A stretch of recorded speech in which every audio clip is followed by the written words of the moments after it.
Vario, autor Leopoldo Alas. Lucio Vario, el poeta, a paso largo, como dejándose llevar por su peso, bajaba por el Clivulus Capitolinus. Quien le viera caminar tan deprisa pensaría que era algún hombre de negocios, que tal vez venía del templo de Juno Moneta que dejaba atrás a la izquierda. Y sin pararse a contemplar ni a reverenciar las solemnes estatuas doradas de los 12 dioses mayores, los diconsentes, junto a cuyos pedestales pasaba, se dirigía al templo de Saturno, que a la derecha se le presentaba con su imponente mole. Mas no lo miró siquiera el poeta, como tampoco miró a los dioses, y pasó adelante. Nada tenían que ver con la preocupación que tan distraído lo arrastraba cuesta abajo, ni las potencias olímpicas, ni los asuntos de la tesorería. Allá enfrente, tras los muros de la cárcel tulliana, el sol se escondía, y eso miraba Vario bajando. Moría el sol y él se acordaba de Virgilio, aquel sol que se había puesto allá en Brindis y que no volvería a salir de su sepulcro del Pausilipo. Tampoco reparó en la Concordia, que dejó a la izquierda, aunque miró a este lado, pero miró pensando en algo más lejano y más alto, en el tabulario que se erguía en la ladera del Capitolio, midiéndose con el monte. En el tabulario pensaba, porque algo tenía que ver con sus ideas. Una sonrisa amarga, irónica, asomó a sus labios, se detuvo. El sol, el ocaso, Virgilio, el sepulcro, la gloria, el tabulario, la eternidad, la nada.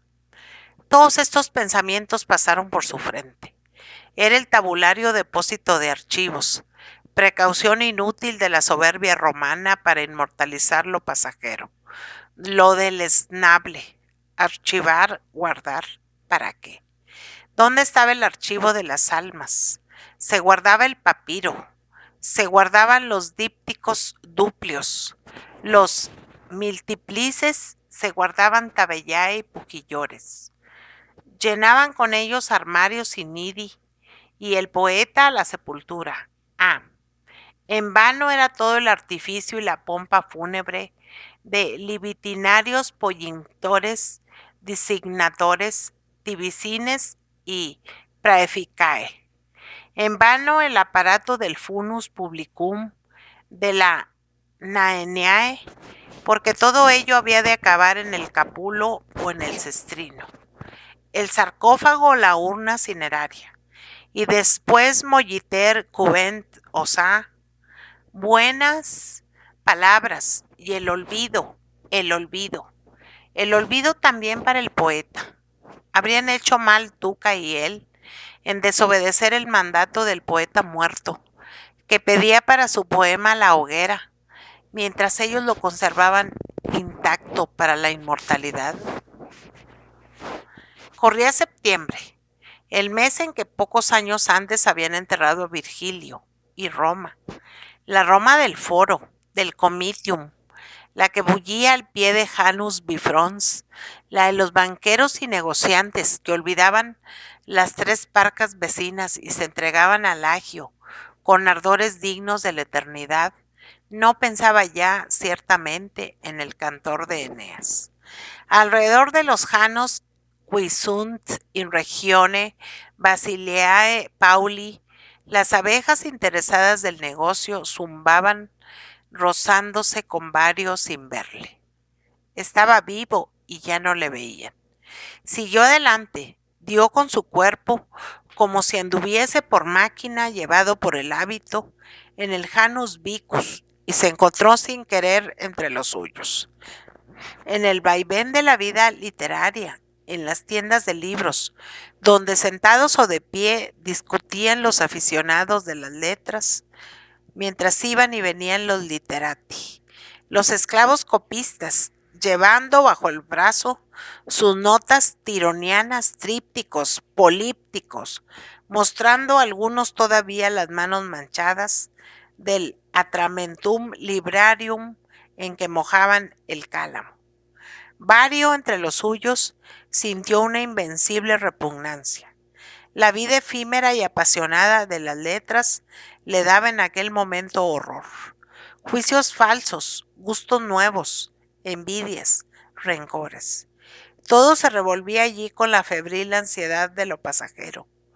Figurábasele una lucha mortal y cruel a la luz de un relámpago.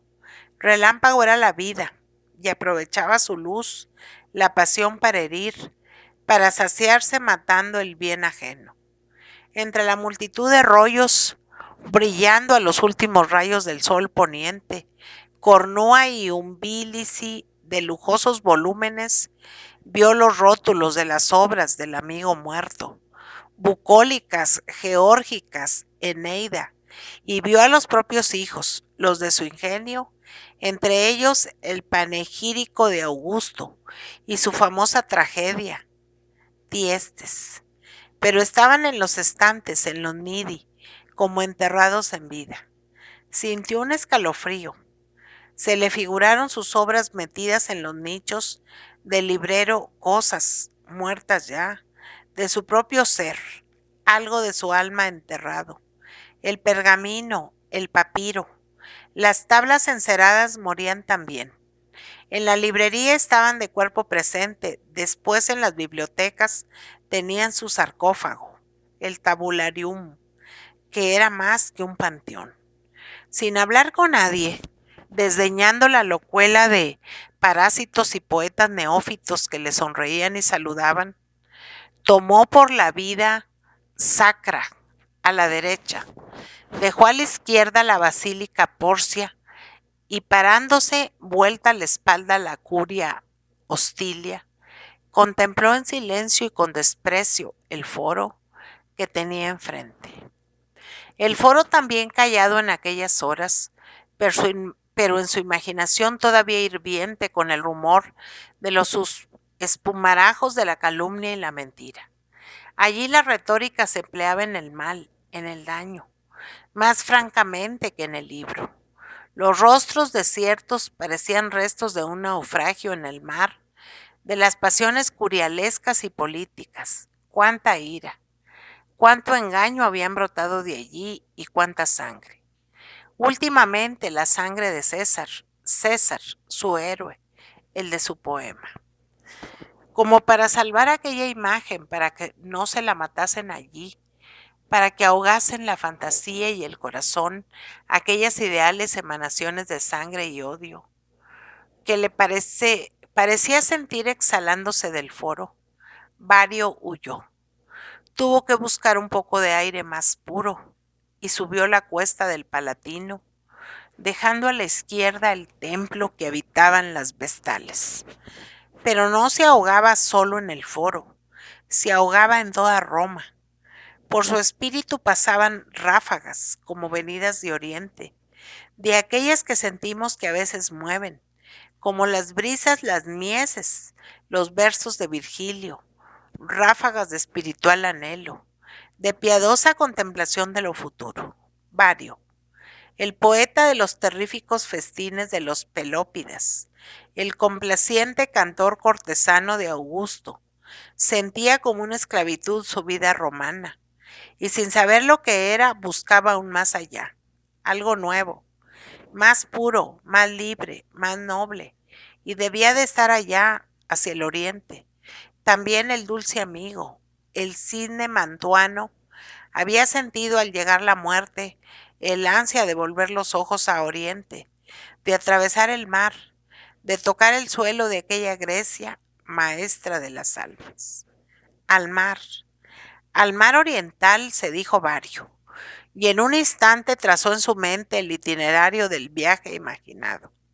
Primero a Nápoles, a despedirse de la sepultura del Pausilipo, después a Brindis y de allí a las ondas, a surcar en la nave Liburna, las aguas inmortalizadas por Homero y por Virgilio. Al día siguiente, de madrugada, Vario salía de Roma, y dejando a la izquierda lejos el Esquilino, y más cerca a la derecha el Palatino y el Celio. Comenzó a atravesar el Lacio, la tierra del Dios escondido, a lo largo de la vía campaniense.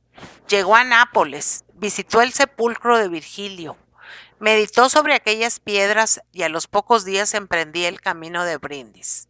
Pasó por Venusia, célebre también en la historia de la poesía. Cruzó la antigua misteriosa tierra de los yapigios, tal vez hijos del oriente, y entró en el pueblo donde el poeta había visto por última vez la luz. Una angosta nave honeraria le recogió en el puerto de Brindis y, no sin cierta melancolía, dejó la tierra de Italia, que salía como a despedirle con las islas artificiales del puerto, coronadas de templos y estatuas, rodeadas de altos muros y extendiendo mar adelante un dique de arcos, bajo cuyas bóvedas jugaba la luz con las aguas bulliciosas. En pie sobre el puente, Vario, a solas, contemplaba ya en el horizonte la línea brumosa que señalaba la tierra. Al norte, las costas de Giria, más abajo Caonia, Epiro. En aquella dirección, tras de las alturas molosas, adivinaba el Pindo. Caía la tarde cuando, dejando atrás las costas de Corcira, la nave llegaba frente al promontorio de la Quimera. Vario, a la luz del crepúsculo, escribía con rápido estilo, rasgando sin ruido la tenue capa de cera sobre el pulido abeto. La cercana tierra sagrada de las musas le infundía una inspiración febril. Quería aprovechar la ráfaga, abriendo las velas de la fantasía al soplo de los ensueños poéticos, pero trabajaba en un poema que se llamaba La muerte. La nave volaba, oh fatalidad simbólica, con la proa enfrente de la embocadura del Aquerón, que, muy cercano, dejaba al mar el tributo de sus aguas. Enfrente el Aquerón, el río de los muertos, más cerca a babor la Quimera. No creía Vario en la mitología que llenaba de nombres y de imágenes sus versos, pero sino como filósofo, como artista, en su corazón y en su fantasía, era pagano. Era además, de cierta manera, supersticioso, vagamente, burlándose en principio de la superstición, pero débil ante ella como ante un vicio de la inteligencia. Había presenciado el festín en que Augusto, a pesar del celo con que procuraba restaurar la religión oficial, el frío culto romano, había parodiado los festines de los 12 dioses mayores del Olimpo. Había sonreído oyendo a Horacio decir: que cree en todo eso el judío apela, bien está. Pero yo sé a qué atenerme respecto de los dioses. Él, como Roma entera, seguía una tendencia que se suele notar en Occidente cuando la religión propia decae, cuando reina el escepticismo y la negación, una reacción oriental, el misticismo teosófico. Las extrañas creencias de los misterios y magias de Oriente llenaban los espíritus que abandonaban al olvido los dioses penates y el culto de Vesta, que ya no encontraba sacerdotisas. No creía Vario en nada positivamente, pero cualquier prestigio, una alucinación, una superchería, encontrarían su razón débil y dócil al encanto. Augusto mismo, que perseguía a Mitra y a Cibeles, a Isis y Serapis, temía el rayo y el vuelo del águila, y calzaba por precaución primero el pie derecho que el izquierdo. Y Augusto era Dios. ¿Qué haría Vario, su sacerdote, su poeta? La Quimera estaba enfrente, Grecia era la cercana orilla. El Aquerón mezclaba con las ondas que surcaba la nave Liburna sus propias aguas tristes, mezcladas antes con las del Cosito. ¿Qué más? Todo era símbolo de muerte, de ultratumba de las sombras de allá abajo. Él, Vario, venía de Nápoles y había pasado cerca del Averno, el lago funesto que no cruzaban las aves y a cuya orilla hablaba en su caverna la sibila de Cumas. Todo era prestigio, signo siniestro, todo hablaba de muerte. y Vario recordó el origen de su viaje, aquel mal humor que le había sobrecogido bajando por el Clivus Capitolinus y que le había hecho aborrecer la vida efímera, bulliciosa, por breve y sin sustancia, y huir de Roma. Y aún le duraba el ansia de inmortalidad, el anhelo de idealidad eterna. Sus versos, que hablaban de la muerte también, iban arando la cera con paso bien medido del estilo silencioso y sutil. De pronto, como sintiendo sobre el cráneo el peso magnético de miradas intensas, alzó la cabeza Vario y vio enfrente de sí las sirenas de Ulises, las mujeres aladas, ninfas tristes de voz suave, divinidades de rapina, almas de buitre, en rostros de hermosura siniestra, macilenta en su plástica corrección de facciones. Rodeaban las sirenas la nave y arrastrando las alas sobre las olas, seguían su marcha. Dormía la tripulación. Vario, a solas con el encanto, los oídos abiertos, las manos sin ligaduras, oyó el canto de las sirenas que le llamaba la muerte.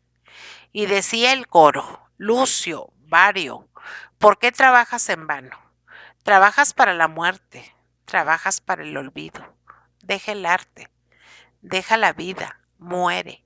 Oye tu destino, el de tu alma, el de tus versos. Serás olvidado, se perderán tus libros. Tu suerte será la de tantos otros genios sublimes de esto que llamará pronto la antigüedad, el mundo. Dentro de poco un sabio pedante pretenderá saber todo lo que supo y pensó y soñó la antigüedad clásica. Llamarán lo clásico a lo escogido por la suerte para salvarlo del naufragio universal por algún tiempo. Tú no serás grande para la posteridad porque se perderán tus obras. Los ratones, la humedad, la barbarie de los siglos y otros 100 elementos semejantes serán tus críticos. Tus zoilos acabarán contigo y la pereza del mundo tendrá un gran pretexto para no admirarte, no conocerte. En vano hoy la fama lleva tu nombre a las nubes. En vano Virgilio te admira y lo dice. Su testimonio se atribuirá a la amistad y a la dulzura. En vano Horacio hablará de tu vuelo aquilino en la región de la poesía épica. Los pedantes del porvenir dirán que alabándote a ti alababan a Augusto, de quien fuiste el cantor cortesano. En vano vendrá dentro de poco un hombre severo, leal, noble, que se llamará Tácito y elogiará tu famoso Tiestes. La posteridad no creerá en ti, no sabrá de ti. Perteneces al naufragio, como tú, cientos y cientos de ingenios ilustres, de esta tierra griega que buscas y de esta tierra itálica que dejas perecerán por el fuego, por la dispersión, por el polvo, por la sangre, por la barbarie y la ruina, y por la descomposición de la materia. Llegarán tiempos de escasez para el papiro egipcio. Las membranas serán caras. Faltará superficie duradera en que escribir, y sobre las mismas páginas que contengan las lecciones de vuestra sabiduría, vuestros ideales, vuestros sueños. Vendrán otros hombres a escribir otra ciencia y otros errores, otros sueños, otras supersticiones, otras esperanzas, otros lamentos. Con la tragedia de Tiestes naufragarán las tragedias de los 350 trágicos griegos y la humanidad dirá que solo hubo 3 grandes trágicos en Grecia, los que se salvaron. Pero aún de estos perecerá casi todo. De los 600 historiadores helénicos quedarán bien pocos, y en tu tierra la misma suerte. Contigo perecerán Galo, Polión, Calvo, y los venerables antecesores Enio, Mebio y Sina, y Barrón de Narbona, y todo el coro de la tragedia latina. Todavía ayer en Roma contemplabas el tabulario con envidia. Los archivos. Ellos perecerán, serán polvo. Después del aire, nada. Visitaste el Vicus Sandalarius, refugio de libros nuevos y viejos. El Vicus y los libros eran ruina. polvo, viento. En vano habrá sido el afán de Pomponio Ático por acaparar copias y ediciones. En vano crecerá este prurito de almacenar volúmenes, San Mónico sereno. Cuán ufano se mostrará con su biblioteca, 350 trágicos griegos, y la humanidad dirá que solo hubo 3 grandes trágicos en Grecia, los que se salvaron. Pero aún de estos perecerán casi todos. De los 600 historiadores helénicos quedarán bien pocos, y en tu tierra la misma suerte. Contigo perecerán Galo, Polión, Calvo, y los venerables antecesores Enio, Mebio y Sina, y Barrón de Narbona, y todo el coro de la tragedia latina. Todavía ayer en Roma contemplabas el tabulario con envidia, los archivos. Ellos perecerán, serán polvo después del aire, nada. Visitaste el Vicus Sandalarius, refugio de libros nuevos y viejos. El Vicus y los libros serán ruina, polvo, viento. En vano habrá sido el afán de Pomponio Ático por acaparar copias y ediciones. En vano crecerá este prurito de almacenar volúmenes.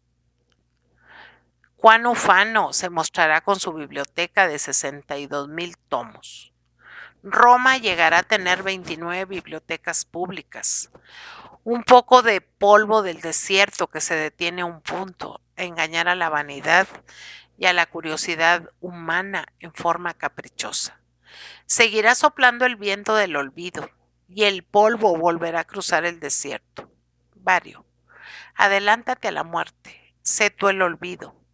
No escribas, muere. Muere, muere. No escribas más, repitió el coro. Vario se estremeció. Pasó la mano por los ojos, sacudió el delirio, bebió con anhelo el aliento de la brisa fresca de la tarde, y la última luz del crepúsculo siguió trazando sus versos, arando la cera con el estilo silencioso y sutil que caminaba con medida. Creyó la profecía, sintió sus versos hundidos en la nada del olvido, pero la inspiración siguió alumbrando en su cerebro más fuerte, más libre. Vario respiró con fuerza. Su alma sacudía una cadena que caía rota a los pies del viajero. La cadena del tiempo, la cadena de la gloria, la cadena del vil interés egoísta. Ah, todo era polvo. Lo decían los hexámetros de Vario a la muerte. Todo era nada. Todo pasaba, todo caía en el olvido. Pero la brisa era saludable y graciosamente meciendo el espíritu. El metro rítmico refrigeraba el alma. El sol del ocaso era sublime en su tristeza de rosa y oro. Los colores del mar, encanto de los ojos.